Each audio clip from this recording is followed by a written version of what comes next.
Hello Arjun.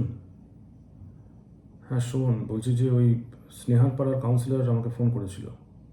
Sneha নাকি বলেছে তোকে এলাকায় দেখতে পেলে ও তোর এগেনস্টে পুলিশ আবার কমপ্লেন করবে। আর তুই যদি কখনো ওদের এলাকায় যাস তাহলে হয় ওই পাড়ার ছেলেদের হাতে মার খাবি, আর নাহলে পুলিশ তোকে আবার অ্যারেস্ট করবে।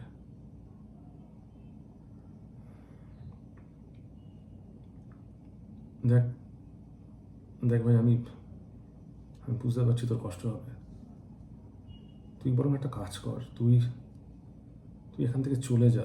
তুই অন্য কোথাও গিয়ে নতুন করে জীবনটা শুরু কর ভাই। এখানে তোর জন্য আর কিছু পড়ে নেই রে।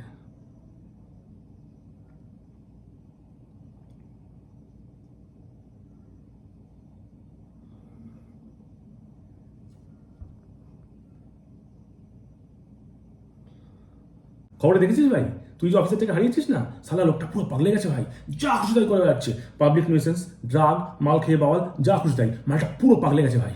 ঠিক হয়েছে সালা, ঠিক হয়েছে। এই যে বলে না, পাপ করার বাক্যও ছাড়ে না, একদম পাক্কা করেছিস ভাই। এ কি রে ভাই, এই এত কিছুর পরেও এই তুই কি ধাতু দিয়ে তৈরি বলতো? হ্যাঁ, তুই নিজেকে শান্ত রাখিস কি করে? আরে তোর জায়গায় যদি আমি থাকতাম না, ওর ঘাড়ি কাটা সাট করে সাইড চক করে দিতাম।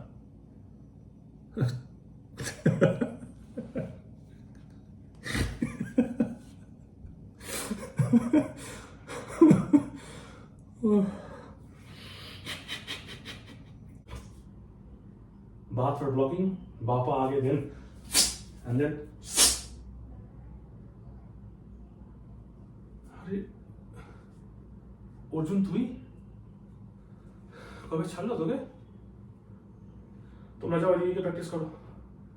আরে আরে না না, তুই তুই ভালোই করেছিস এসে, কিন্তু মানে তুই কেমন আছিস ভাই? আরে যাবো তো, দেখো কি এসে।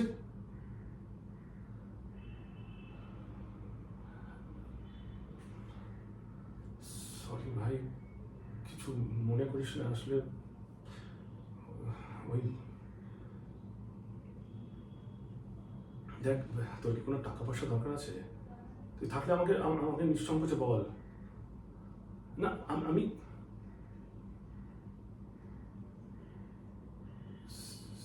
স্নেহা